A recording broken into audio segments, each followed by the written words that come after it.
Hi guys, welcome to Sai Medakoti, Hyderabad. It's me, Shivram Chintala.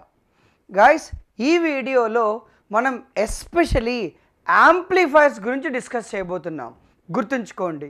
So మీకు మళ్ళీ చెప్తున్నాను ఇదే మాట.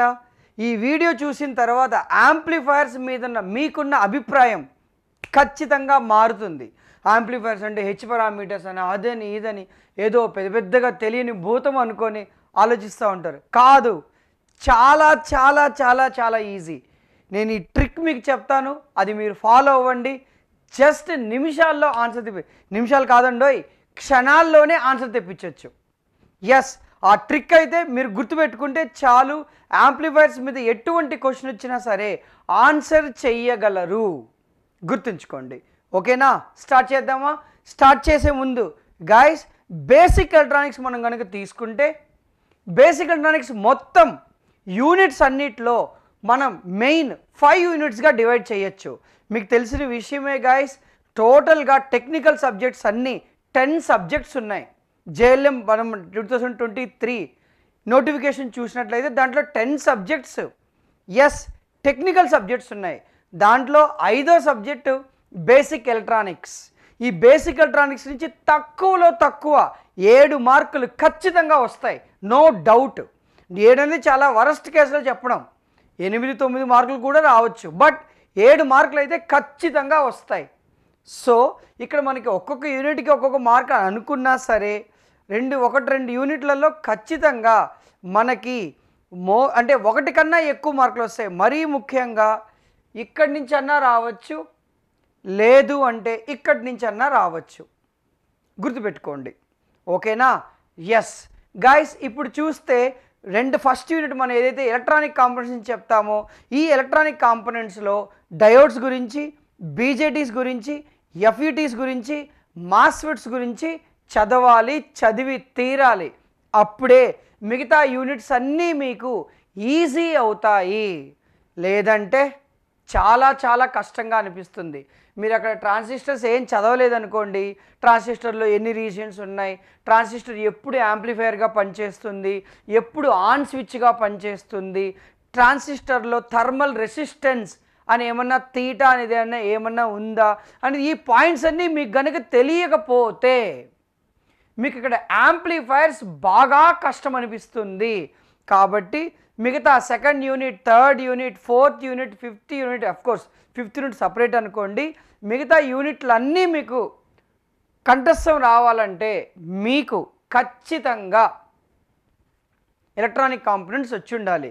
సో గైస్, ఎలక్ట్రానిక్ కాంపోనెంట్స్ విషయానికి వస్తే డయోడ్స్ మనం ప్రిపేర్ అవ్వాలి, బీజేటీ ప్రిపేర్ అవ్వాలి, ఎఫ్ఈటీ ప్రిపేర్ అవ్వాలి, మాస్ఫెట్ ప్రిపేర్ అవ్వాలి.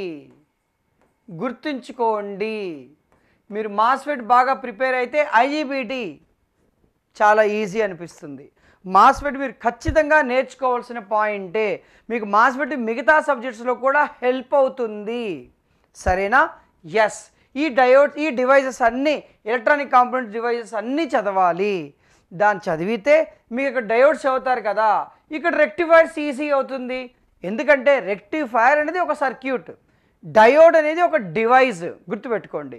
సో ఈ రెక్టిఫైర్స్లో మీకు half wave rectifier, full wave rectifier, bridge rectifier అని 3 రెక్టిఫైర్లు ఉన్నాయి. మనం క్లాస్లో డిస్కస్ చేసాం, ఈవెన్ ఒక యూట్యూబ్ వీడియో కూడా చేయడం జరిగింది. కావాలంటే చెక్ చేయండి. ఒక 11 పాయింట్స్ ఉంటాయి. ఎన్ని డయోడ్స్ యూజ్ చేసాం, కండక్షన్ యాంగిల్ ఎంత, రిపుల్ ఫ్రీక్వెన్సీ ఎంత, టీయూఎఫ్ ఎంత, పిఐవి ఎంత, డీసీ అవుట్పుట్ కరెంట్ ఎంత అని ఒక వీడియో చేసాం. ఆ వీడియో ఫాలో అయిపోండి చాలు, ఇంకా మిగతా ఏది అవసరం లేదు. రెక్టిఫైర్స్ విషయానికి వస్తే ఓకేనా, అదేవిధంగా రెక్టిఫైర్స్తో పాటు ఫిల్టర్స్ కూడా చదవండి. ఫిల్టర్స్ని మిస్ చెయ్యకండి. ఫిల్టర్స్లో capacitor filter, inductor filter, LC filter, CLC filter ఇవన్నీ ఉన్నాయి. ఇవన్నీ కూడా చదవండి. చదివితేనే, ఎందుకంటే రెక్టిఫైర్ ఫిల్టర్ 2 లింక్ చేసి ఇస్తారు. ఎందుకంటే ఒక హాఫ్ వే రెక్టిఫైర్ యొక్క పిఐవి ఎంత, విఎం. కానీ ఒక హాఫ్ వే రెక్టిఫైర్ కెపాసిటర్ ఫిల్టర్ కలిగిన హాఫ్ వే రెక్టిఫైర్ యొక్క పిఐవి ఎంత, విఎమా 2 VM. చూడండి దొరికిపోయారు. మీరేమనుకుంటారు? హాఫ్ వేవ్ రెక్టిఫైర్ అంటే VM అనుకుంటారు. కెపాసిటర్ ఫిల్టర్ కలిగిన హాఫ్ వేవ్ రెక్టిఫైర్ యొక్క PIV 2VM. సో కాబట్టి నేను చెప్పేది ఒకటే, ఫిల్టర్స్ కూడా చదవాలి, చదివి తీరాలి. దాంతోపాటు గైస్ ఇక్కడ ఇదే రెక్టిఫైర్స్లోనే జీనా డయోడ్ కానీ వోల్టేజ్ రెగ్యులేటర్ కానీ ఈ టాపిక్స్ కూడా ఇక్కడే చదవాలి. గుర్తుంచుకోండి, జీనార్ డయోడ్, వోల్టేజ్ రెగ్యులేటర్ కూడా చదవాలి. వోల్టేజ్ రెగ్యులేటర్ అంటే ఒక జీనార్ డయోడ్ తీసుకోవడమే కాదు, IC వోల్టేజ్ రెగ్యులేటర్స్ అని ఉంటాయి. అంటే సపోజ్ 7812 వోల్ట్స్ అనుకోండి. ఇక్కడ 78 ఏం చెప్తుంది? పాజిటివ్ వోల్టేజ్ గురించి చెప్తుంది. ఇక్కడ 12 ఏం చెప్తుంది? అవుట్పుట్ వోల్టేజ్ గురించి చెప్తుంది. సో 7812 IC నెంబర్ కలిగిన అవుట్పుట్ యొక్క ఆ వోల్టేజ్ రెగ్యులేటర్ యొక్క అవుట్పుట్ వోల్టేజ్ ఎంత అని అంటే గుర్తుంచుకోండి, +12 వోల్టులు. అదేవిధంగా 79 అని ఇంకొకటి కూడా ఉంది. ఉండేది రెండే ఫిక్స్డ్ వోల్టేజ్ రెగ్యులేటర్స్లో, 78 సిరీస్, 79 సిరీస్. 78 సిరీస్ అంటే పాజిటివ్ వోల్టేజ్, 79 సిరీస్ అంటే నెగటివ్ వోల్టేజ్. గుర్తుపెట్టుకోండి. ఇప్పుడు లాస్ట్ 2 డిజిట్లు అవుట్పుట్ వోల్టేజ్ గురించే చెప్తాయి. కాబట్టి 7912 అని చెప్పినప్పుడు -12 వోల్ట్స్ ఇదమ్మా. ఇది IC అంటే ఈ IC వోల్టేజ్ రెగ్యులేటర్స్ మీద కూడా చదవాలి. అడగచ్చు, జీనా డయోడ్ ఏం కూడా చెప్దాంలే బోర్ కొట్టి 7912 యొక్క అవుట్పుట్ వోల్టేజ్ చెప్పండి, లేదా 7905 యొక్క అవుట్పుట్ వోల్టేజ్ చెప్పండి అని చెప్పచ్చు. గుర్తుపెట్టుకోండి, ICలో 78 అని ఉంటేనేమో పాజిటివ్ వోల్టేజ్, 79 అని ఉంటేనేమో నెగిటివ్ వోల్టేజ్. అదేవిధంగా 0 లాస్ట్లో 2 డిజిట్స్ ఉన్నాయి కదా, ఆ 2 డిజిట్స్ అనేది అవుట్పుట్ వోల్టేజ్ గురించి చెప్తుంది. 12 అంటే 12 వోల్ట్లని, 05 అంటే 5 వోల్ట్స్ అని. ఓకేనా? ఈ IC వోల్టేజ్ రెగ్యులేటర్స్ కూడా చదవాలి. సో అదైన తర్వాత మనం యాంప్లిఫైర్స్, ఆసిలేటర్స్కి వస్తాం. ఈ యాంప్లిఫైర్స్లో BJT యాంప్లిఫైర్స్ చదవాలి. గుర్తుంచుకోండి, ఆ BJT యాంప్లిఫైర్స్లో మీరు థర్మల్ అన్నవే చదవచ్చు, లేదా మనకు ఒక X యాక్సిస్ Y యాక్సిస్లో ట్రాన్సిస్టర్స్లో సాచురేషన్ రీజన్ Y యాక్సిస్కి దగ్గరగా ఉంటుందా, X యాక్సిస్కి దగ్గరగా ఉంటుందా, కట్ ఆఫ్ రీజన్ Y యాక్సిస్కి దగ్గరగా ఉంటుందా, సాచురేషన్కి దగ్గరగా ఉంటుందా అన్నట్టు మనం ఆ పాయింట్స్ కూడా చదవాలి. దాన్నే BJT బయాసింగ్ అని అంటారు. గుర్తుంచుకోండి, ఆ BJT బయాసింగ్ కూడా చదవాలి. దాని తర్వాత BJT యాంప్లిఫైర్స్. ఎస్, ఇప్పుడు మనం డిస్కస్ చేయబోయే ఈ వీడియో కనుక మీరు క్లియర్గా అర్థం చేసుకొని నోట్స్ రాసుకుంటే BJT యాంప్లిఫైర్స్ మీద ఒక మార్క్ మీ పాకెట్లో ఉన్నట్టు, అంతే. No doubt about that. దాని గురించి అసలు డౌటే పర్లేదు. ఓకేనా? దాంతోపాటు గైస్ మల్టీ స్టేజ్ యాంప్లిఫైర్స్ కూడా చదవాలి. అదేవిధంగా పవర్ యాంప్లిఫైర్స్ కూడా చదవాలి. ఎందుకంటే గైస్ మీరు వర్క్ చేసేది పవర్ మీదే, అవునా కాదా? కాబట్టి పవర్ మీద వర్క్ చేసే వాళ్ళు పవర్ యాంప్లిఫైర్ చదవకపోతే ఎలా? పవర్ యాంప్లిఫైర్ ఫీల్ అవుతుంది కదా. సో గైస్ గుర్తుంచుకోండి, పవర్ యాంప్లిఫైర్స్ కూడా చాలా ఇంపార్టెంటే. Class A amplifier, class B amplifier, class AB amplifier. Cross over distortion ఎక్కడుంటుంది? క్లాస్ AB యాంప్లిఫైర్లో క్రాస్ ఓవర్ డిస్టార్షన్ ఉంటుందా, ఉండదా? ఏ యాంప్లిఫైర్ని ట్యూన్డ్ యాంప్లిఫైర్గా ఉపయోగిస్తారు, ఏ యాంప్లిఫైర్ని నార్మల్ యాంప్లిఫైర్గా ఉపయోగిస్తారు, ఏ యాంప్లిఫైర్కి 50% ఎఫిషియన్సీ ఉంటుంది. ఈ క్వశ్చన్స్ అన్నీ కూడా పవర్ యాంప్లిఫైర్స్లో ఖచ్చితంగా చదవాలి, చదివి తీరాలి. గుర్తుపెట్టుకోండి. ఓకేనా? ఈ యాంప్లిఫైర్స్ అయిన తర్వాత మళ్ళీ ఆసిలేటర్స్కి రావాలి. ఆసిలేటర్స్లో ఫీడ్బ్యాక్ యాంప్లిఫైర్స్ కూడా చదవాలి. గుర్తుంచుకోండి, ఫీడ్బ్యాక్ యాంప్లిఫైర్స్ అసలు ఫీడ్బ్యాక్ వల్ల ఏమవుతుంది, గెయిన్ ఏమవుతుంది, బ్యాండ్విడ్త్ ఏమవుతుంది, స్టెబిలిటీ పెరుగుతుందా పెరగదా, ఫీడ్బ్యాక్ వల్ల గెయిన్ తగ్గుతుందా గెయిన్ పెరుగుతుందా, అసలు వోల్టేజ్ సిరీస్ ఫీడ్బ్యాక్ యాంప్లిఫైర్లో ఇన్పుట్ రెసిస్టెన్స్ అవుట్పుట్ రెసిస్టెన్స్ ఏమవుతుంది, voltage amplifier, current amplifier, transresistance amplifier, transconductance amplifier, ఈ యాంప్లిఫైర్స్ యొక్క ఇన్పుట్ రెసిస్టెన్స్ ఎంత, అవుట్పుట్ రెసిస్టెన్స్ ఎంత, ఈ పాయింట్స్ అన్నీ మీరు ఖచ్చితంగా చదవాలి, చదివి తీరాలి. గుర్తుంచుకోండి. అదైన తర్వాత అప్పుడు మళ్ళీ ఆసిలేటర్స్కి రండి. ఎస్, ఆసిలేటర్స్ విషయానికి వస్తే ఏముందండి, ఆసిలేటర్స్లో పాజిటివ్ ఫీడ్బ్యాక్ ఉంటుంది. ఆసిలేటర్స్ డీసీని ఏసీ అవుట్పుట్గా మారుస్తుంది. ముఖ్యంగా చెప్పాలంటే ఆసిలేటర్ యొక్క ఏసీ జనరేటర్ గుర్తుంచుకోండి. దాంట్లో ఇన్పుట్ ఏమి ఇవ్వం కదా, ఇన్పుట్ ఏమి ఇవ్వకపోయినప్పుడు మీరు ఎగ్జాక్ట్గా మాట్లాడితే దాన్ని మీరు ఒక జనరేటర్గా చెప్పాలి. ఏసీ జనరేటర్ గుర్తుంచుకోండి. ఆసిలేటర్స్ 2 రకాలు, లో frequency oscillators, high frequency oscillators. లేదు ఒక సర్క్యూట్ ఆసిలేటర్గా వర్క్ అవ్వాలంటే బార్కసన్ క్రైటీరియాని సాటిస్ఫై చేయాలి. అది బార్కసన్ క్రైటీరియా అంటే ఏంటి, అక్కడున్న 2 కండిషన్స్ ఏంటి, ఇవన్నీ చదవాలి. ముఖ్యంగా గాయస్ ఆర్సీ ఫేజ్ షిఫ్ట్ ఆసిలేటర్లో, వెయిన్ బ్రిడ్జ్ ఆసిలేటర్లో ఫీడ్బ్యాక్ నెట్వర్క్ దగ్గర ఒక ఆర్సీ నెట్వర్క్ ఎంత డిగ్రీలు ఫేజ్ షిఫ్ట్ ఇస్తుంది, 60 డిగ్రీలు. 60 డిగ్రీలు కాబట్టి ఎన్ని ఆర్సీ నెట్వర్క్లు కావాలి, 3 ఆర్సీ నెట్వర్క్లు కావాలి. ఎందుకు అంటే ఒక ఆసిలేటర్లో యాంప్లిఫైర్ అనేది కేవలం కామన్ ఎమిటర్ యాంప్లిఫైర్ కానీ కామన్ సోర్స్ యాంప్లిఫైర్ కానీ యూస్ చేస్తాం. ఎందుకంటే మనకి ఎక్కువ గెయిన్ కావాలి కాబట్టి. అప్పుడు ఆ సిఈ యాంప్లిఫైర్ కానీ కామన్ సోర్స్ యాంప్లిఫైర్ కానీ 180 డిగ్రీల ఫేజ్ షిఫ్ట్ ఇస్తుంది కదా. ఇంకా మిగతా 180 డిగ్రీలు ఎక్కడి నుంచి తీసుకొస్తావు అంటే ఫీడ్బ్యాక్ నెట్వర్క్ ద్వారా మనం 180 డిగ్రీల ఫేజ్ షిఫ్ట్ని పొందుతాము. 180 డిగ్రీల ఫేజ్ షిఫ్ట్ ఒక ఆర్సీ సెక్షన్ 60 డిగ్రీలు అన్నప్పుడు మీకు ఎన్ని ఆర్సీ సెక్షన్లు కావాలి, 3 ఆర్సీ సెక్షన్లు కావాలి. ఈ క్వశ్చన్స్ అన్నీ బ్లాక్ బస్టర్ క్వశ్చన్లు గుర్తుపెట్టుకోండి. Damn sure questions as it ఈస్గా దిగిపోతాయి, గుర్తుంచుకోండి. ఓకేనా గైస్, ఈ ఆసిలేటర్స్ గురించి కూడా మనం అక్కడ అంత క్లియర్గా చదవాలి, గుర్తుపెట్టుకోండి. అత్యుత్తమ స్టేబుల్ ఫ్రీక్వెన్సీ ఆసిలేటర్ ఏంటి, క్రిస్టల్ ఆసిలేటర్, గుర్తుంచుకోండి. ఓకేనా గైస్, సో ఈ యాంప్లిఫైర్స్ మీద ఏదైతే మనకి ఇక్కడ ఆసిలేటర్స్ ఏదైతే ఉందో అవన్నీ చదవాలి, అంతే గైస్. ఇంకెంతకన్నా ఇంకేముంది. ఈ లెవెల్లో చదివితే ఏఈ పేపర్ ఏంటి ఈజీగా రాసేస్తారు. అలా ఈ పేపర్ ఇవ్వండి, మేము మాకు తెలుసు, ఆగండి మేము రాస్తాం అన్నంతగా మిమ్మల్ని మేము రెడీ చేస్తాము. సాయి మీద కోటి హైదరాబాద్లో ఇలానే ఉంటుంది సిస్టమ్. ఏదో చెప్పేసాం అయిపోయింది, డైలీ హాఫ్ డే క్లాస్ పెట్టేసి 2 months అయిపోయింది, సిలబస్ అయిపోయింది. హౌ, ఎలా? అలా వస్తే పేపర్ జేఎల్ఎం పేపర్ రాయగలమా? మీరు ఆలోచించుకోండి. అంత డౌట్ ఉంటే జేఎల్ఎం పేపర్ డౌన్లోడ్ చేయండి, గూగుల్లోనే ఉంది. ఆ క్వశ్చన్స్ ఒకసారి చూడండి, నేను మాట్లాడేది ఏం వద్దు, ఆ క్వశ్చన్స్ ఒకసారి చూడండి, మీకే అర్థమవుతుంది జేఎల్ఎం పేపర్ ఏ లెవెల్లో అడుగుతున్నారు. ఈవెన్ ఏఈ లెవెల్ పేపర్ కూడా గేట్ లెవెల్ ఎంటెక్ లెవెల్లో అడుగుతున్నారు. నేను ఏఈ పేపర్ నేను చూశాను, ఎన్లాగ్ అడ్రస్ పేపర్ నేను చూశాను కాబట్టి నేను మీతో ఇంతగా చెప్తున్నాను. మీరు ఇంకా బాగా చదివితేనే జేఎల్ఎం పేపర్ని టచ్ చేయగలరు. మీరు జేఎల్ఎం లెవెల్లో ప్రిపేర్ అయితే జేఎల్ఎం పేపర్ మీరు టచ్ కూడా చేయలేరు. నేను మళ్ళీ చెప్తున్నాను, ఖచ్చితంగా దాంట్లో నో డౌట్.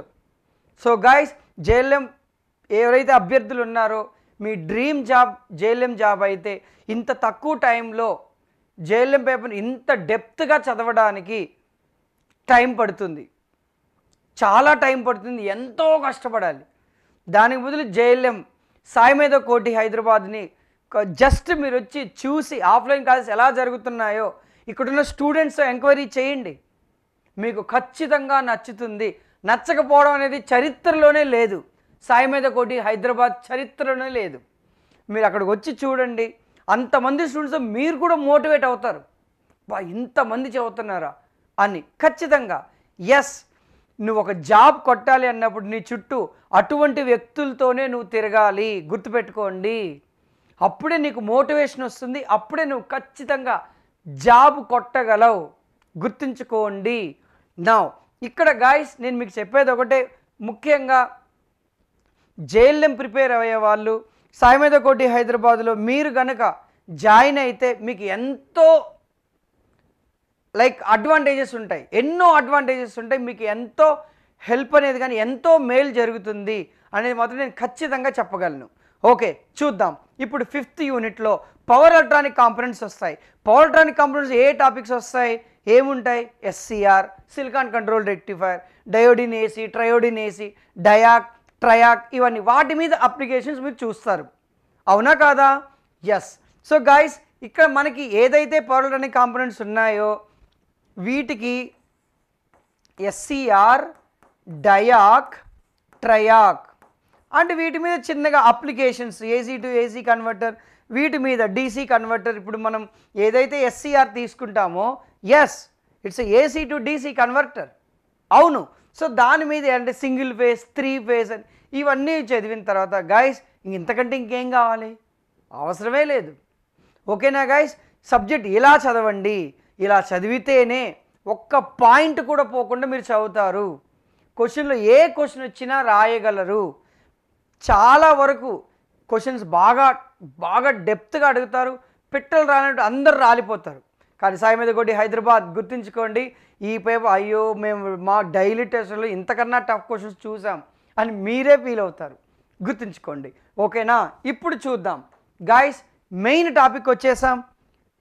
ఈ వీడియో కనుక మీరు చూస్తే యాంప్లిఫైర్స్ మీద మీ అభిప్రాయం మారుతుంది అన్నాను కదా. ఎస్, ఇప్పటికి నేను అదే మాట మీద ఉన్నా. ఇప్పుడు ఈ కంటెంట్ మీరు చూస్తే యాంప్లిఫైర్స్ మీద మీకున్న ఏదైతే ఒక దురభిప్రాయం ఏదైతే ఉందో అది పోతుంది. యాంప్లిఫైర్స్ అంటే ఇంత ఈజీనా, ఇది గుర్తుపెట్టుకుంటే చాలా అన్నంత స్థాయికి నేను మీకు దగ్గర తీసుకొస్తాను ఖచ్చితంగా. రండి. ఎస్ గైస్, మనకి తెలుసు ట్రాన్సిస్టర్స్లో 3 కాన్ఫిగరేషన్స్ ఉన్నాయి. CB configuration, CC configuration, common emitter configuration, CE configuration. గుర్తుపెట్టుకోండి, ఇక్కడ input resistance AI, input current gain AI, input resistance R in, voltage gain AV, output resistance R out, power gain AP, phase shift, applications. Guys మీకు ఒకటి చిన్న trick చెప్తాను, ఆ trick మీరు గుర్తుపెట్టుకుంటే చాలు. ఈ టేబుల్ని ఈజీగా ఎన్నిసార్లు మీరు చెప్పండి, ఎన్నిసార్లు రాయమంటారు అని ఈజీగా నువ్వు రాసేస్తావు. ఓకేనా, ఆ ట్రిక్ ఏంటంటే గుర్తుపెట్టుకోండి, ఈ ఏదైతే కంపారిజన్ టేబుల్లో కరెంట్ గెయిన్, ఇన్పుట్ రెసిస్టెన్స్ సమానంగా ఉంటాయి. అదేవిధంగా వోల్టేజ్ గెయిన్, అవుట్పుట్ రెసిస్టెన్స్ సమానంగా ఉంటాయి. ఇక్కడ చూడండి, ఎందుకంటే సిబి కాన్ఫిగరేషన్లో కరెంట్ గెయిన్ మనం ఎలా పిలుస్తాం, ఆల్ఫా అని పిలుస్తామా? సరే, అది కూడా వద్దు, పక్కన పెట్టండి. కరెంట్ గెయిన్ కామన్ బేస్ కాన్ఫిగరేషన్లో అతి తక్కువ ఉంటుంది. అదే చూడండి, ఇన్పుట్ రెసిస్టెన్స్ కూడా తక్కువ ఉంది. కరెంట్ గెయిన్ కామన్ కలెక్టర్ కాన్ఫిగరేషన్లో అత్యధికంగా ఉంది. చూడండి, ఇన్పుట్ రెసిస్టెన్స్ కూడా అత్యధికంగా ఉంది. అంటే మీరు ఈ ఒక్క పాయింట్ గుర్తుపెట్టుకుంటే, మీరు కరెంట్ గెయిన్ కనుక గుర్తుపెట్టుకుంటే ఇన్పుట్ రెసిస్టెన్స్ ఆఫర్లో వచ్చేస్తుంది. బై 1 గెట్ 1 ఆఫర్ లాగా మీరు కరెంట్ గెయిన్ ఒకటే గుర్తుపెట్టుకోండి, ఇన్పుట్ రెసిస్టెన్స్ కరెంట్ గెయిన్తో సమానంగా ఉంటుంది అంతే. కరెంట్ గెయిన్ ఎక్కువ ఉందా, ఇన్పుట్ రెసిస్టెన్స్ కూడా ఎక్కువ ఉంటుంది. ఇన్పుట్ రెసిస్టెన్స్ తక్కువ ఉందా, కరెంట్ గెయిన్ కూడా తక్కువ ఉంటుంది అంతే. చూడండి, కావాలంటే కామన్ బేస్లో ఇన్పుట్ రెసిస్టెన్స్ తక్కువ ఉంది, కరెంట్ గెయిన్ తక్కువ ఉంది. కామన్ కలెక్టర్లో ఇన్పుట్ రెసిస్టెన్స్ ఎక్కువ ఉంది, కరెంట్ గెయిన్ ఎక్కువ ఉంది అంతే. మీరు కామన్ ఎమిటర్ తీసుకున్న మీడియంగా మధ్యస్థంగా ఉంది. అదేవిధంగా గైస్, ఇప్పుడు మీరు వోల్టేజ్ గెయిన్, అవుట్పుట్ రెసిస్టెన్స్ కనుక చూస్తే ఈ ట్రిక్ ఫాలో అయిపోండి. వోల్టేజ్ గెయిన్, అవుట్పుట్ రెసిస్టెన్స్ సమానంగా ఉంటాయి. ఇప్పుడు కామన్ బేస్లో వోల్టేజ్ గెయిన్ అత్యధికంగా ఉంటుంది, దానివల్ల అవుట్పుట్ రెసిస్టెన్స్ అత్యధికంగా ఉంటుంది. కామన్ కలెక్టర్లో వోల్టేజ్ గెయిన్ అతి తక్కువగా ఉంటుంది, అందువల్ల అవుట్పుట్ రెసిస్టెన్స్ తక్కువగా ఉంటుంది. చూడండి, మీకు ఈజీ కోసం కలర్స్ సేమ్ మ్యాచింగ్ వేసాను. ఈ యొక్క చిన్న ట్రిక్ మీరు గుర్తుపెట్టుకుంటే చాలు, మీరు యాంప్లిఫైర్స్ కంపారిజన్ ఈజీగా గుర్తుపెట్టుకోవచ్చు. ఓకేనా, సో గైస్ ఇక్కడ చెప్పేది ఒకటే, ఇన్పుట్ రెసిస్టెన్స్, కరెంట్ గెయిన్ సేమ్గా ఉంటాయి, వోల్టేజ్ గెయిన్, అవుట్పుట్ రెసిస్టెన్స్ సేమ్గా ఉంటాయి, గుర్తుంచుకోండి. ఓకేనా, సో గైస్ ఇప్పుడు మీరు విషయానికి వస్తే, కామన్ కలెక్టర్ యాంప్లిఫైర్ని వోల్టేజ్ గెయిన్ తక్కువ ఉంది అన్నామా, అతి తక్కువ అన్నామా? ఎగ్జాక్ట్గా తెలుసా? వోల్టేజ్ గెయిన్ కామన్ కలెక్టర్ యాంప్లిఫైర్లో 1 ఉంటుంది. అంటే వోల్టేజ్ గెయిన్ ఫార్ములా ఏంటి, V0/Vin కదా, 1. అంటే అవుట్పుట్ వోల్టేజ్ అనేది ఇన్పుట్ వోల్టేజ్తో సమానంగా వస్తుందా? కాబట్టి కామన్ కలెక్టర్ కాన్ఫిగరేషన్ని ఎమిటర్ ఫాలోవర్ అని కూడా పిలుస్తారు. ఈ టేబుల్తో పాటు ఈ పాయింట్ కూడా గుర్తుపెట్టుకోండి, కామన్ కలెక్టర్ కాన్ఫిగరేషన్ని ఎమిటర్ ఫాలోవర్ అని కూడా పిలుస్తారు. ఓకేనా గైస్? Yes, emitter follower. ఎందుకంటే వోల్టేజ్ గెయిన్ తక్కువ, 1తో సమానంగా ఉంది కాబట్టి. గుర్తుంచుకోండి, ఎమిటర్ ఫాలోవర్.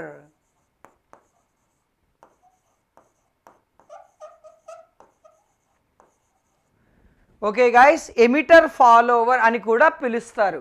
మరియు మీరు ఇక్కడ గమనిస్తే పవర్ గెయిన్ని చూడండి. పవర్ గెయిన్ కామన్ బేస్లో, కామన్ కలెక్టర్లో అతి తక్కువ ఉంది. ఎందుకు?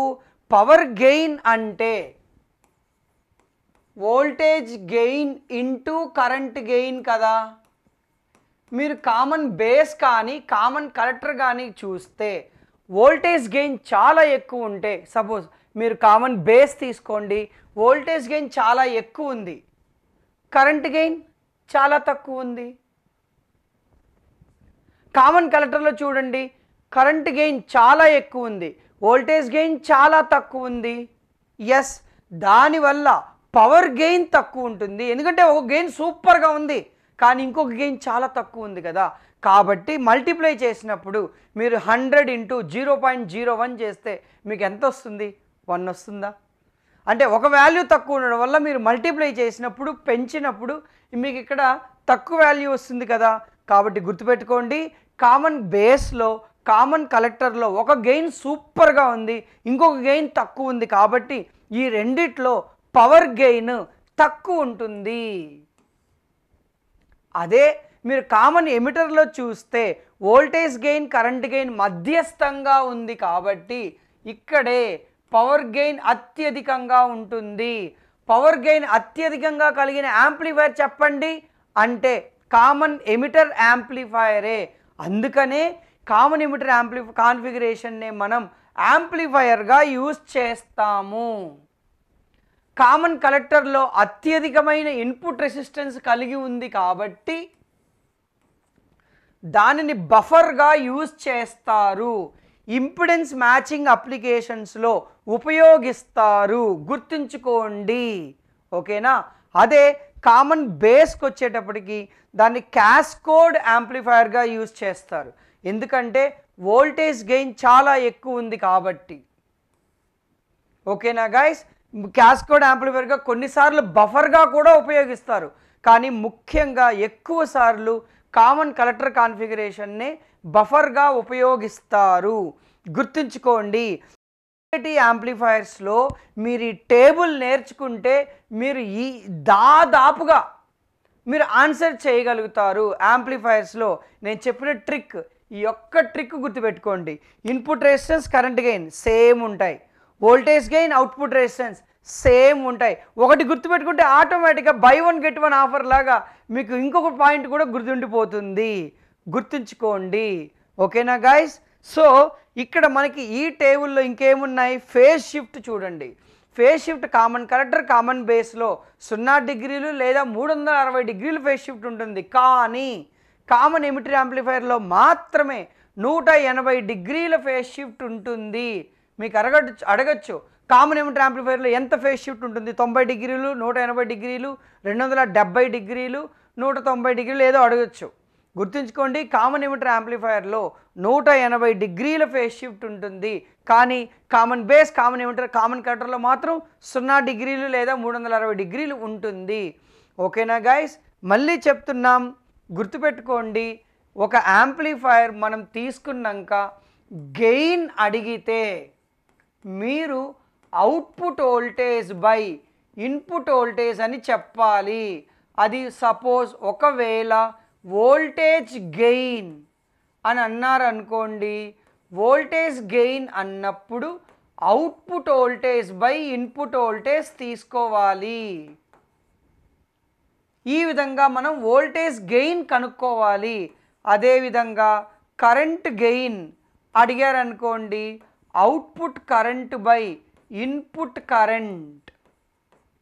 గుర్తుపెట్టుకోండి, ఓకేనా గైస్? కరెంట్ గెయిన్ ఈ విధంగా. కొన్నిసార్లు మీకు అవుట్పుట్ వోల్టేజ్ ఇన్పుట్ వోల్టేజ్ ఇచ్చి వోల్టేజ్ గెయిన్ కనుక్కోమని చెప్తారు, కొన్నిసార్లు డీబీస్లో కనుక్కోమని చెప్తారు. అది కూడా ఇంపార్టెంటే. Voltage gain current gain కనుక్కోవాలంటే voltage గెయిన్ని ఏవీతో సూచిస్తారు, కరెంట్ గెయిన్ని ఏ ఐతో సూచిస్తారు. దీని యొక్క డీబీస్లో గెయిన్ డీబీస్లో ఫార్ములా కనుక చూస్తే 20 log output voltage by input voltage లేదా 20 log output current by input current ఈ విధంగా ఉంటుంది. కానీ పవర్ గెయిన్ మాత్రం వేరే. పవర్ గెయిన్కి ఏం ఫార్ములా వస్తుందంటే 10 log output power by input power, output power by input power. గుర్తుపెట్టుకోండి, పవర్ గెయిన్కి అయితేనేమో ఈ ఫార్ములా యూజ్ చేయాలి, వోల్టేజ్ గెయిన్ కరెంట్ గెయిన్ అయితేనేమో ఈ ఫార్ములాస్ యూజ్ చేయాలి. మీకు కొన్నిసార్లు అవుట్పుట్ వోల్టేజ్ ఇన్పుట్ వోల్టేజ్ ఇచ్చి పవర్ వోల్టేజ్ గెయిన్ డీవీస్లో కనుక్కోండి అని అడగచ్చు. ఎస్, పాసిబిలిటీ ఉంది. కాబట్టి గాయస్ ఈ గెయిన్లో ఉన్న ఈ ఫార్ములాస్ కూడా నేర్చుకోండి. ఖచ్చితంగా గెయిన్ మీద కానీ ఇన్పుట్ రెసిస్టెన్స్ కానీ ఈ టేబుల్ మీద ఎలా అడుగుతారంటే, ఇక్కడ ఏ యాంప్లిఫైయర్లో ఇన్పుట్ రెసిస్టెన్స్ చాలా అత్యధికంగా ఉంటుంది, కామన్ కలెక్టర్. ఏ యాంప్లిఫైయర్లో పవర్ గెయిన్ ఎక్కువ ఉంటుంది, కామన్ ఎమిటర్లో. ఏ యాంప్లిఫైయర్లో 180 డిగ్రీల ఫేస్ షిఫ్ట్ వస్తుంది, 180 డిగ్రీలు కామన్ ఎమిటర్లో. ఏ యాంప్లిఫైయర్లో వోల్టేజ్ గెయిన్ అత్యధికంగా ఉంటుంది, కామన్ బేస్లో. ఏ యాంప్లిఫైయర్ యొక్క వోల్టేజ్ గెయిన్ 1తో సమానంగా ఉంటుంది, emitter follower common collector amplifier. మీరు కనుక ఈ ఒక్క చిన్న trick, voltage gain output resistance same ఉంటాయి, current gain input resistance same ఉంటాయని ఒక ట్రిక్ మీకు తెలిస్తే ఈ టేబుల్ ఆటోమేటిక్గా గుర్తుంటుంది. ఒక 10 నిమిషాలు మీరు నీట్గా కూర్చొని ఒక పేపర్ మీద నీట్గా రాసి 2-3 సార్లు రివైజ్ చేస్తే ఇంకా చూసుకోవాల్సిన అవసరం లేదు, ఈజీగా గుర్తుంటుంది. ఓకేనా గైస్, ఇది యాంప్లిఫైయర్స్ గురించి మనం ఈ వీడియోలో డిస్కస్ చేసింది. ఈ ట్రిక్ మాత్రం మర్చిపోవద్దు. ఓకేనా గైస్. సో గైస్, మనకు తెలిసిన విషయమే, సాయి మీద కోటి హైదరాబాద్లో ఖచ్చితంగా జేఎల్ఎం బ్యాచ్ అంటే సబ్ ఇంజనీర్స్, ఇంకా చెప్తే గైస్ బేసిక్ ఎలక్ట్రానిక్స్ అనేది ఏఈ లెవెల్లో చెప్పాను. ఆ స్టూడెంట్స్తో కూడా నేను అన్నాను, బాబు ఇది ఏఈ లెవెల్లో నేను మీకు చెప్తున్నాను అని. సో అంత బాగా అంటే బాగా చెప్తే ఎవరు వినరు చెప్పండి.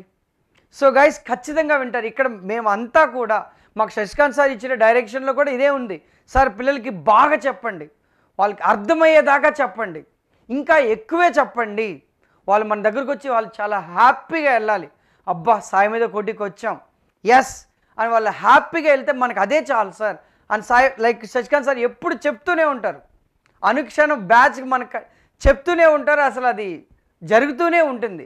సో గైస్ ఖచ్చితంగా మీరు జేఎల్ఎం మీ డ్రీమ్ జాబ్ అయితే ఖచ్చితంగా సాయి మీద కోటి హైదరాబాద్లో జాయిన్ అవ్వండి. మీ డ్రీమ్ జాబ్కి ఈజీగా మీరు వెళ్ళగలుగుతారు. మీ జీవితంలో లాస్ట్ ఎగ్జామ్ జేఎల్ఎం 2024 అవ్వాలా అయితే సాయి మీదకి రండి. మీ ప్రయాణంలో మీకు తోడుగా ఉంటాం. ఎగ్జామ్ రాసేంతవరకు, ఎగ్జామ్ రాసిన తర్వాత కూడా. ఎందుకంటే ఇక్కడ కేవలం జస్ట్ సబ్జెక్ట్ చెప్పించేసి పంపించేయడం ఉండదు. షార్ట్ నోట్స్ కానీ, ఎగ్జామ్స్ కానీ, మీ మైండ్ ట్రైనింగ్ కానీ అంతా జరుగుతుంది. కాబట్టి ఇది అయిన తర్వాత కూడా నీకు చాలా ఈజీగా అనిపిస్తుంది. దానికి నిదర్శనం కమ్యూనికేషన్ కానిస్టేబుల్లో మా స్టూడెంట్స్ స్టేట్ ఫస్ట్ వచ్చారు. దాదాపుగా చాలామంది సాయి మీద కోటి హైదరాబాద్ స్టూడెంట్సే. అది సింగరేన్ అవ్వచ్చు, జేఎల్ఎం అవ్వచ్చు, కమ్యూనికేషన్ కానిస్టేబుల్ అవ్వచ్చు, ఈసెట్ అవ్వచ్చు, సబ్ ఇంజనీర్స్ అవ్వచ్చు. పరీక్ష ఏదైనా టాపర్ సాయి మీద కోటి హైదరాబాద్. ఎందుకంటే సిస్టమ్ అలా ఉంది. మా గురువు జేసీ రుద్రపాటి సార్ నేర్పించిన విద్య అలా ఉంది. మాకు డైరెక్షన్ చేస్తున్న శశికాంత్ వాల్మీకి సార్ ఇచ్చిన సిస్టమ్ అలా ఉంది. కాబట్టి గైస్ గుర్తుంచుకోండి, ఖచ్చితంగా మీ డ్రీమ్ జాబ్ జేఎల్ఎం అయితే సాయి మీద కోటి హైదరాబాద్కి రండి. కోచింగే జాయిన్ అవ్వాలి అనుకుంటే ఎక్కడన్నా జాయిన్ అవ్వండి. మేము ఓపెన్గా చెప్తున్నాం. ఫుల్ డే క్లాసులు పెట్టి ఇన్ని రోజులు ఇన్ని క్లాసెస్ చెప్పి డైలీ ఎగ్జామ్ చేసి ఇంత చేస్తున్నాం. ఇంతకన్నా ఇంకేం కావాలి? ఓకేనా గైస్. సో ఎవరైతే జేఎల్ఎంకి అంటే నోటిఫికేషన్ పడిన తర్వాత హైదరాబాద్కి వస్తాం అని ఉన్నవాళ్ళు సాయి మీద .in యాప్ డౌన్లోడ్ చేసుకోండి. ఆన్లైన్ కంటెంట్ కూడా ఆఫ్లైన్ కంటెంట్ ఏమాత్రం తీసిపోకుండా కంటెంట్ కూడా చాలా ఎక్సలెంట్గా ఉంది. టాపర్స్ నోట్స్లు ఉన్నాయి, వీడియో లెక్చర్స్ ఉన్నాయి, జేఎల్ఎం పీవైక్యూస్ అంటే ప్రీవియస్ ఇయర్స్లో జరిగిన జేఎల్ఎం పేపర్స్ మీద సొల్యూషన్స్ కూడా ఎక్స్ప్లెయిన్ చేయడం జరిగింది. ప్రతి యూనిట్ మీద handouts bit to bit explain చేశాం నీట్గా. అన్నీ ఏదో చీకటిగా ఉండే వీడియోస్ కాదు, అన్నీ కూడా HD videos, digital board classes.